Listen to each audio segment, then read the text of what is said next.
জাতীয় সঙ্গীত পরিবর্তনের চিন্তা মহান মুক্তিযুদ্ধের চেতনার বিরুদ্ধে ষড়যন্ত্র হিসেবে আখ্যায়িত করেছে সাংস্কৃতিক সংগঠন উদীচী। প্রতিবাদে সারা দেশে একযোগে কর্মসূচি পালন করা হয়। জেলায় জেলায় জাতীয় পতাকা উত্তোলনের পর জাতীয় সঙ্গীতের সঙ্গে সমস্বরে কণ্ঠ মেলান বিভিন্ন সাংস্কৃতিক সংগঠনের কর্মী, সুশীল সমাজের প্রতিনিধি ও সাধারণ মানুষ।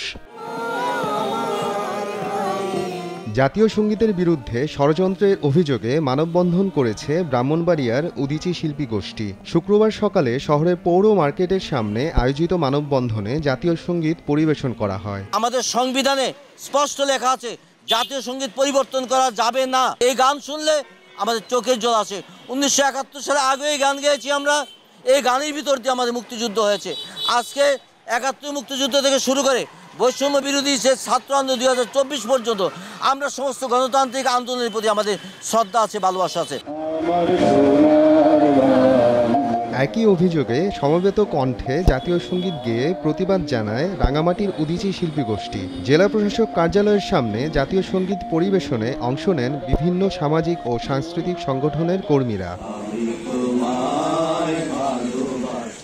জাতীয় সঙ্গীত নিয়ে ষড়যন্ত্রে রুখে দাঁড়াও, পথে নামো, কণ্ঠে ধরো স্লোগানে পটুয়াখালী প্রেস ক্লাব প্রাঙ্গণে সরব সংস্কৃতি কর্মীরা। পরে জাতীয় সঙ্গীত পরিবেশনে অংশ নেয় উদীচী, খেলাঘর, মুক্ত প্রাঙ্গণ সহ বিভিন্ন সাংস্কৃতিক সংগঠন। জাতীয় সঙ্গীত, আমাদের পতাকা, লাল সবুজের পতাকা এবং সংবিধানের মৌলিক বিষয়গুলোকেও হাত দেওয়ার স্পর্ধা দেখাচ্ছে। আমরা তার তীব্র প্রতিবাদ করি। আপনারা যারা যে যেখানে আছেন, এই ধরনের ষড়যন্ত্র যারা করছে তাদেরকে রুখে দেওয়ার জন্য আপনাদের সকলের প্রতি আহ্বান জানাচ্ছি। প্রতিবাদ কর্মসূচি পালন করেছে উদীচী গাইবান্ধা জেলা সংসদ। শহরের পৌর শহীদ মিনারে জাতীয় সঙ্গীত পরিবেশনের মাধ্যমে করা হয় প্রতিবাদ কর্মসূচি। জাতীয় পতাকা উত্তোলন ও জাতীয় সঙ্গীত পরিবেশনের মাধ্যমে প্রতিবাদ জানান দিনাজপুরের উদীচী শিল্পী গোষ্ঠী সহ সামাজিক সাংস্কৃতিক অঙ্গনের শিল্পী কর্মীরা। আমরা চাই যে আমাদের কথা বলার অধিকার থাক, বৈষম্য থাকবে না, আমরাও চাই। কিন্তু এইটার অর্থই না যে কোনো সময়ে যে যা চাইবে সেটাই হবে। এই মনের এই চিন্তা ভাবনাটা পরিহার করা উচিত।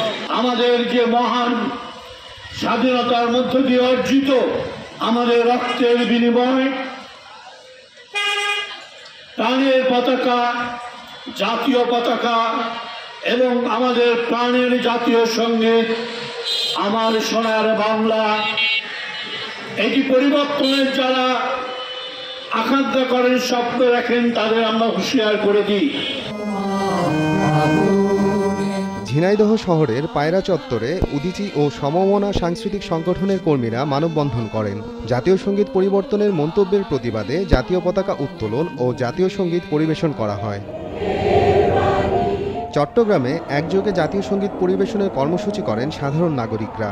নগরীর চেরাগি পাহাড় মোড়ে এ কর্মসূচিতে বিভিন্ন সংগঠনের পাশাপাশি অংশ নেন অনেকেই। জাতীয় সঙ্গীতের প্রতি যেন কোনো রকমের কোনো অবমাননা না হয়। হাজার বছর ধরে বাঙালিরা যারা ধর্ম বর্ণ নির্বিশেষে এই দেশটাকে আমাদের নিজের দেশ করে পেতে চেয়েছি, তারই ফসল হচ্ছে আমাদের এই লাল সবুজ পতাকা এবং আমাদের জাতীয় সঙ্গীত। এইটিকে কোনোভাবে বিভাজন, কোনোভাবে বিতর্কিত করা হোক, এমনকি বাতিলের কথা বলছে, বাতিল করা হোক, এটা আমরা মনে করি আমাদের যে হাজার বছরের অর্জনের প্রতি একটি অসম্মান প্রদর্শন করা হবে। স্লোগানে মানববন্ধনে প্রতিবাদ জানিয়েছে রাজশাহীর উদীচী শিল্পী গোষ্ঠীও। শহরের সাহেববাজার 0 পয়েন্টে মানববন্ধনের পর জাতীয় সঙ্গীত ও দেশাত্মবোধক গান পরিবেশন করা হয়। মোহাম্মদ আফরানুল ইসলাম, সময় সংবাদ।